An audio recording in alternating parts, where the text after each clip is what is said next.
Welcome to the Dynasty Vipers Vipercast, where all things football are injected right to your veins, with your hosts, Matt Donnelly, Calvin Shoemake, and Jeff Mueller.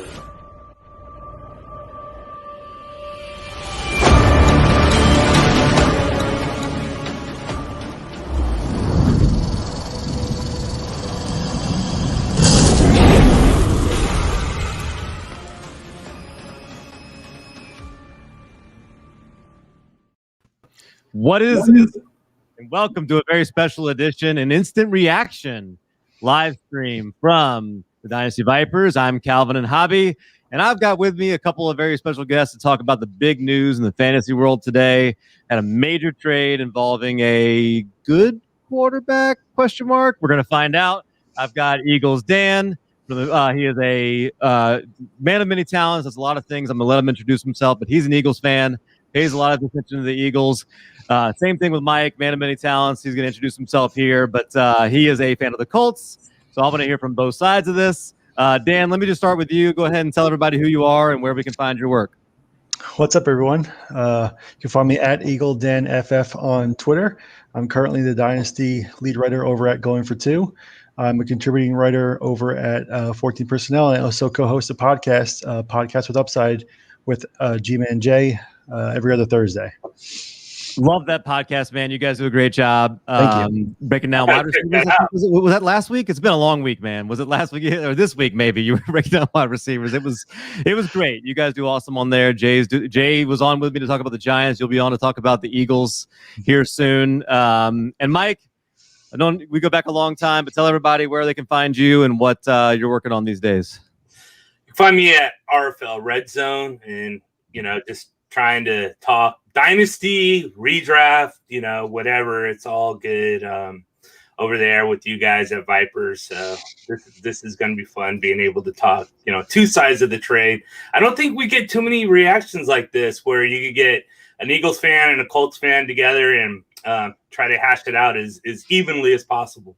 Well, and the beauty of it is, like, both of you guys know football, so it's not like you'll be a stranger to what either side of the ramifications. You're a Dynasty guy, obviously fantasy football, Dan, and then I know Mike's been doing fantasy football stuff for a very long time. So let's just get right into it. So the big news, obviously, Carson Wentz. It's been rumored he was going to be traded from the Eagles. It seemed like it was destined to happen. We didn't know exactly who it was going to be, but it made the most sense all along for him to be traded to his former offensive coordinator with the Indianapolis Colts. So he lands there.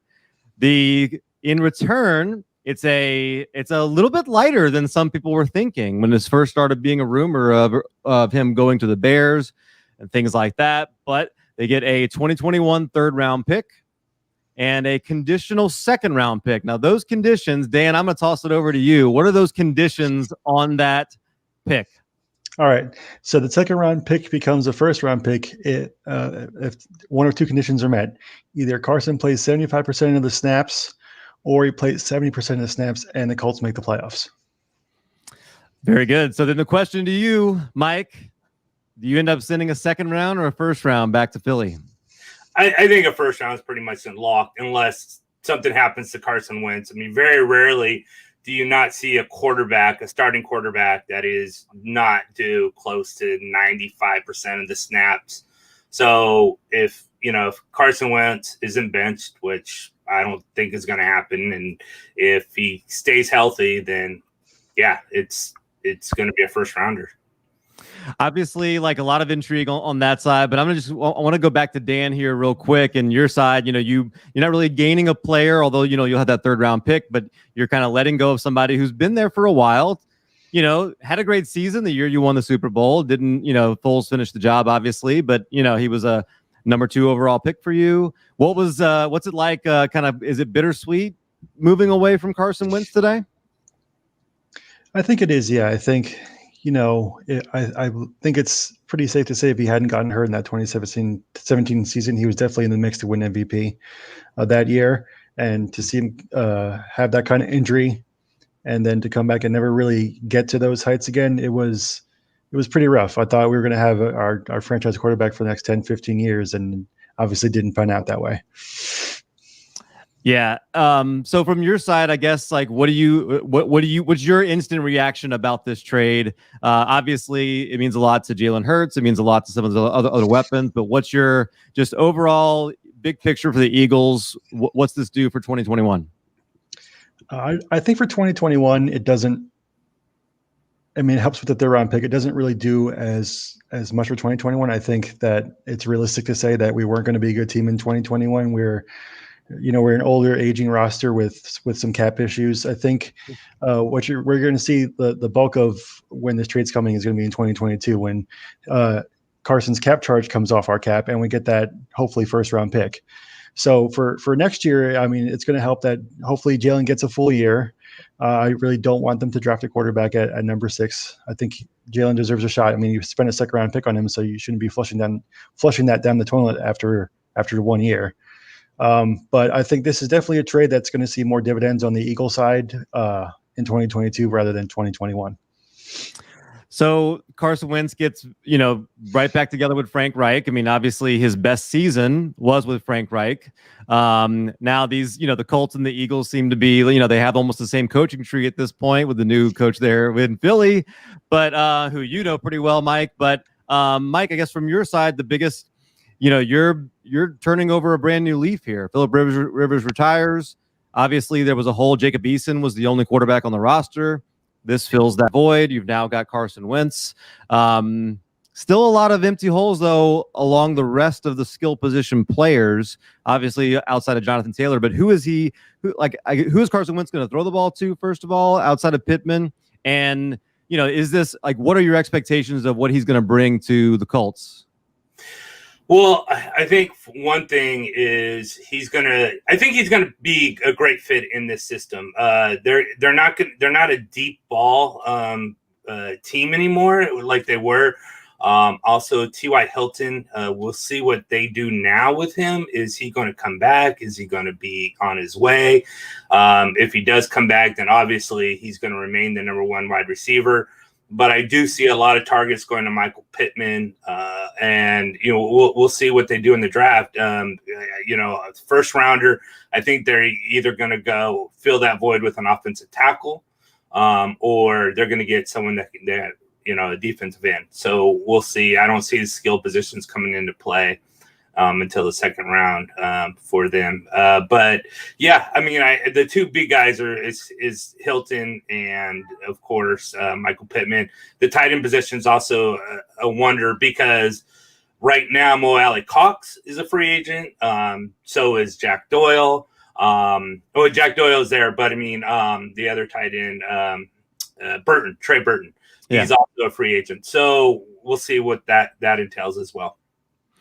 So I just want to stick with the Colts, and Dan, you could feel free to jump in on this. If Mike says something, feel free to jump in. But I guess the question is, does this boost up anybody's value? I mean, like going from Phillip Rivers to Carson Wentz, are you expecting a better offense overall? Like, are you expecting more success in the passing game than you had last year, or kind of like this is you see this more of a lateral move? No, Mike. Oh, sorry. Yeah. Can you repeat that one more time? Sorry. Yeah, just you had Phillip Rivers last year. Now you got Carson Wentz. Like, is this a lateral move? Is this an upgrade? Like, what does it do for the weapons? Like, do you expect more from let's say they do sign T.Y. Hilton or whoever does end up as a skill position guys? Does this help, or is it more of a lateral move from what you saw last year?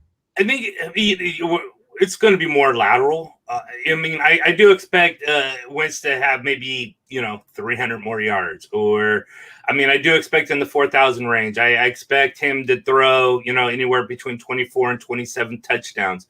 But I also think that the interceptions are going to go up, and he'd almost have to have no legs to not outrun Phillip Rivers in that department. So I do expect some bonus points or some points added to that sheet. But overall, we're looking at some improvement, but I don't think it's going to be something where you're just like, oh my goodness, this is just the most perfect absolute situation for the Colts. Now they got this guy who's just throwing 35 touchdowns and 8 interceptions. So Yeah, I would say if I had to lean anywhere, it's probably a lateral move.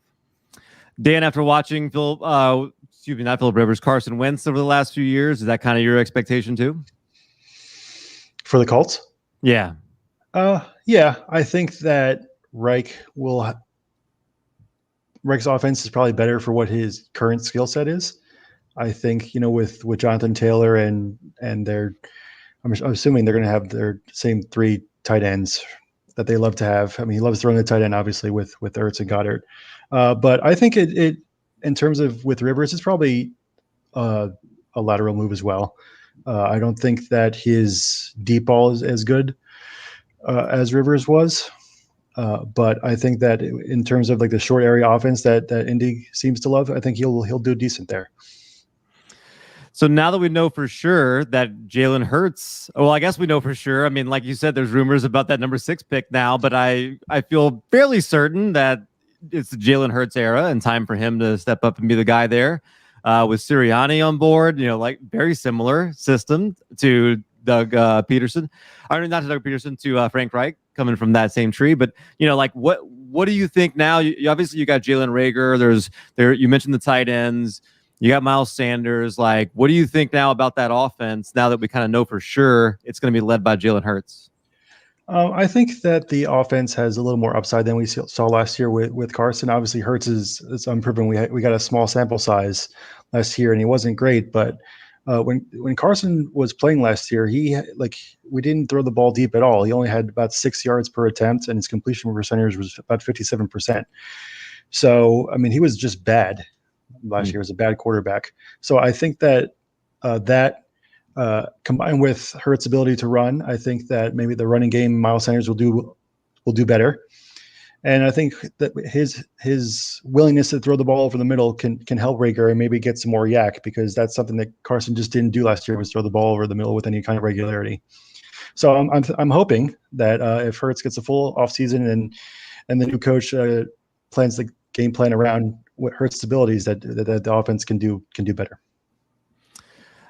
Mike, Sirianni, the new head coach there, pretty well. Heard a lot about him in the last year, at least. So, what do you think? Like, what do you think he's gonna be able to do with Jalen Hurts now as kind of his main guy?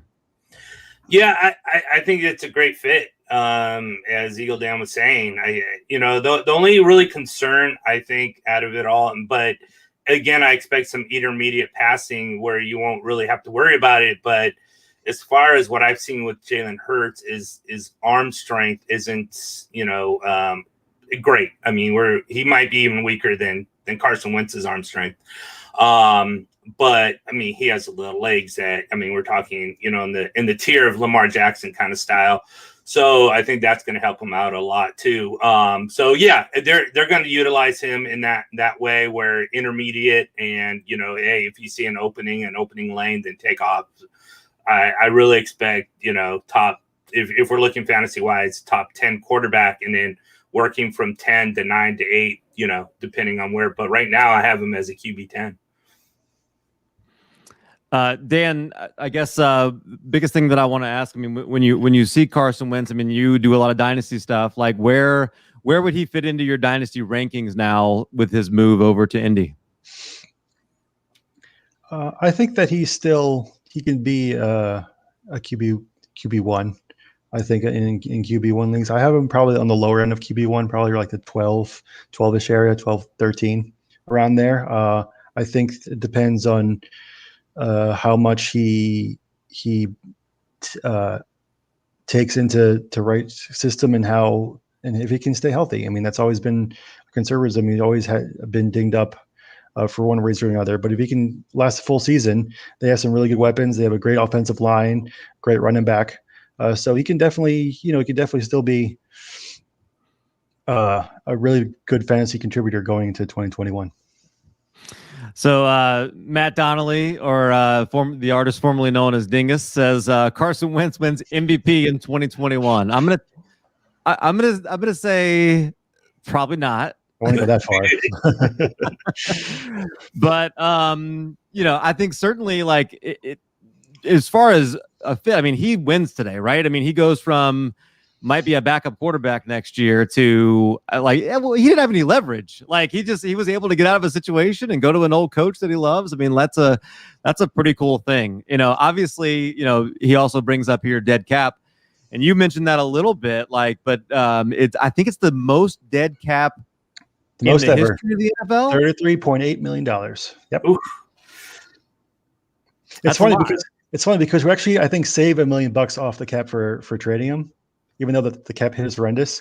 But I think, like I was saying before, this move for us, in my opinion, isn't about 2021. I think the fact that we'll get that number off our cap in 2022, along with the picks, is really where we're going to see this trade benefit Philly. Your old friend is not happy about it, I guess. He doesn't like the Eagles. Voices his displeasure there in the comments. Boo Eagles from Jay. He's a big Wentz guy. Go really deep with your analysis, man. Are you selling your Jacob Eason shares today? No. I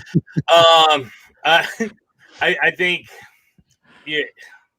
they drafted him in the 4th round, so I don't know exactly how much you're really expecting him to be a starting quarterback anyways, but I mean, I think you still hold on to him until Frank Reich says, you didn't work out very well over there in Philadelphia. I can't fix you, adios. And then we're looking at Jacob Eason, hopefully doing something, but there's definitely some growth for Eason, but I would hold on to him for at least this year and next year, and then go from there. I mean, if you have him, you didn't get him from anything anyway, so you might as well hold on to him. And you're probably not getting much for him if you trade him. Yeah, exactly. Right. This is an interesting angle that I thought of as well. I mean, you think about some of the Zach Ertz rumors. Do you think there's any fire to this smoke, Mike? I do. I really do. Because if we're looking at Mo Alley-Cox leaving, and we're looking at Burton leaving, and there's talk that Jack Doyle might be released, and why not bring Ertz in? And I'm sure Ertz would love to come in and play for Indy and have that situation back with Carson Wentz. And it's the offense is the same. I mean, it really is for him as far as tight end targets. Mm-hmm. He won't have to battle, with Dallas Goedert emerging and all that kind of thing. So, yeah, come on board. We'll take it. Yeah, that would be great. All right, how about this one? For me and Kelly, watches our YouTube channel a good bit. Traded for Zach Ertz today, hoping Jacksonville or Indianapolis is landing spot. David Njoku, 2022 third and a 2023 third. Dan, did our boy Ian here do well? Yeah, he absolutely did well. I think that I think Ertz isn't long for Philly. I think he does end up in Indy. Obviously, when he was in Philly, he was Carson's favorite target, and it's really a perfect fit in that Indy offense with Reich there. So if he does go to Indy, then that's honestly a steal in that trade right there. You like it, Mike? Yeah, I do. I think Ertz is going to go either Indianapolis. He'll go somewhere, and he's a solid tight end. I mean, he's just a bad situation with the Eagles for right now, and the fact that Goedert is emerging. He's stuck in a situation, but the dude is a baller, and so I think I don't know about Jacksonville. I don't know why. I'm kind of debating on why they would hope for Jacksonville, but yeah, if it goes to Indianapolis, then it's a clean haul. Well, so this is an interesting question. I did not go do the research for, but obviously Trevor Lawrence is going to be there. You got Urban Meyer, but I guess my question is would Urban Meyer, outside of Aaron Hernandez, did he ever utilize a tight end in college? Do you know that, Mike? I'm trying to think back off the top of my head. I would say no, but I don't have 100% factual proof on that. Last word, Dan. Anything else you want to add about the person is Eon? I hope pronounce your name correctly. Is hoping for Jacksonville, but even so, in Jacksonville, there are so many weapons there. I mean, they got Keelan Cole, they have DJ Chark, they have not saying these guys are great players. DJ Chark is shown, but there's so many weapons there that they utilize that it's kind of hard to see a tight end emerge. You missed my favorite one, Colin Johnson. That's my guy. Oh, of course, Colin Johnson. How did I get Colin Johnson? Dan, Last word. Anything else you want to add about Trey? I think it's a good. Honestly, it's a good win for both sides. I mean, obviously, Indy gets their QB of the future. I hope he does well in Indy. It'll be fun if he does. It'll be good for the AFC for someone to challenge, Kansas City. And I think it's a win for where the Eagles are right now. We're not going to be competitive realistically in 2021. So with that cap space and the draft picks in 2022, we can start rebuilding and hopefully become a contender in a year or two. Jamar Chase at 6, yes or no? Absolutely, 100%. I have been taunting for Jamar Chase at 6 for about 2 years now. I would love that. I'm an LSU guy, so that would be great. I think if they get Jamar Chase, they got the best wide receiver in the draft. Me too. I'm with you, Mike. That's why I like you. All right. Well, look, this is really fun. Like, this was just an instant reaction, really quick pod. Definitely whatever you're doing, make sure you're following Dan, make sure you're following Mike. Their Twitter handles are right there, underneath their faces right there in the screen. I'm at Calvin and Hobby. In about 36 minutes, I'm going live with Shane and a guy you may have heard of, Matt Waldman, to talk about the Cleveland Browns. And it's going to be exciting. We're doing a team spotlight there for Cleveland. So if anybody's listening, pay attention to that. It's going to be a lot of fun.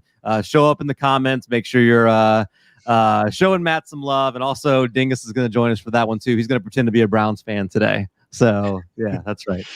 All right. Well, for these guys, we're the Dynasty Vipers, and we gone.